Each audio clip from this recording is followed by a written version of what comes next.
Welcome to this explainer. I'm Steve. Listen, today we are tearing right into the actual probabilities of a massive policy shift, the strategic Bitcoin reserve.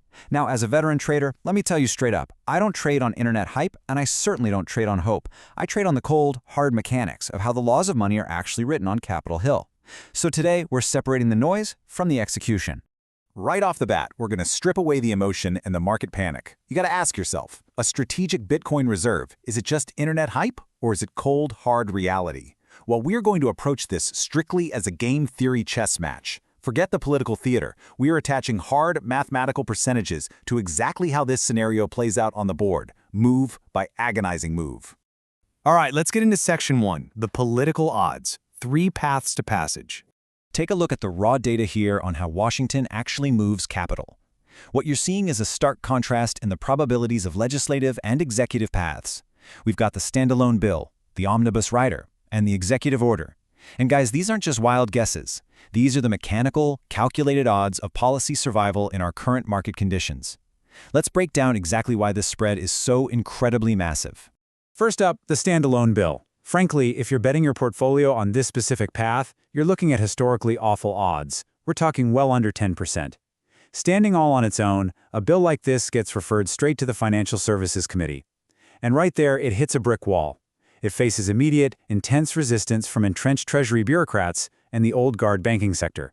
Why? Because they look at a $1 trillion digital gold revaluation and see a direct, inflationary threat to the dollar's dominance. Out in broad daylight, it's a massive uphill battle. But, looking strictly at that low baseline kind of ignores how the Washington machine actually gets things done. Radical monetary policy almost never passes in broad daylight. So our second path is the omnibus rider, which sits at a much healthier 30 to 40% probability. This is what I call the 2 a.m. maneuver.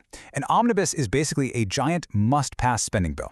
If sponsors can quietly slide this Bitcoin framework into a year-end defense package or a tense debt ceiling negotiation, it totally bypasses those standard roadblocks. It becomes law simply because lawmakers have to vote yes just to keep the lights on and stop the federal government from shutting down.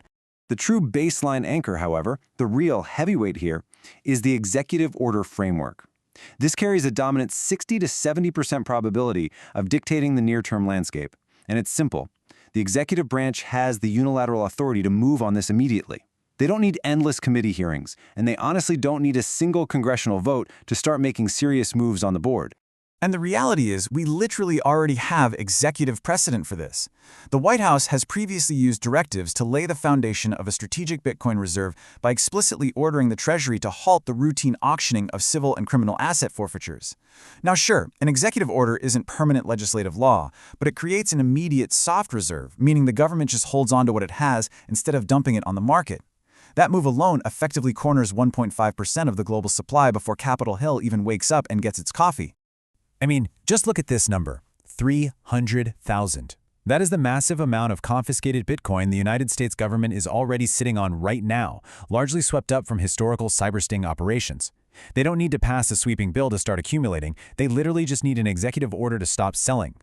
Okay, moving on to section 2, the state-level trap, the game theory squeeze. While the federal government is busy navigating those shifting odds we just mapped out, a massive game theory trap is actively closing in on them. Let's look at the domestic front first. Texas has basically executed a major, undeniable front run on the federal government. They have already formally advanced legislation to create a Texas Strategic Bitcoin Reserve. They aren't sitting around waiting for Washington to figure out the paperwork. They are securing their own vault right now. And listen, it's not just Texas. We are looking at a serious vice grip squeeze here. There are more than 40 states currently advancing self-custody and digital reserve bills. As individual states aggressively build their own physical hoards, and as overseas adversaries desperately hunt for hard asset anchors to bypass a weaponized dollar system, the pressure on Washington climbs exponentially. They are completely being boxed in, from the inside and the outside. Which brings us to section 3, the retail investor strategy, positioning for sovereign accumulation. So, as disciplined retail traders, how do we actually handle this data without getting chopped up? Well, you've got two options. If your goal is to buy right now specifically to flip it for a quick profit during a legislative news spike, you are taking on a high-risk binary political gamble. Wall Street's institutional algorithms are going to detect the news and buy it up milliseconds before you even click your mouse. That's algorithmic front-running, and you will absolutely lose that race. But if you step back and look at this through the lens of macro positioning, it makes strict sense. You aren't trying to time a short-term headline, you are securing a hard asset anchor before the global sovereign accumulation game begins in earnest. Because ultimately, this macro positioning is really about validation. A state-level reserve is mathematical proof that the government openly acknowledges the structural instability of a fiat currency burdened by $39 trillion in national debt. That $39 trillion, that is the real tape you should be reading. So, what's my advice from the trenches? Don't try to time the sovereign accumulation game. Follow the rules that keep you alive out there. Number 1, manage your risk. Keep your stop losses incredibly tight. Number 2, rely strictly on your moving averages to dictate the trend, not your gut feeling. Number 3, trade the actual numbers in front of you, not the latest rumors floating around the internet.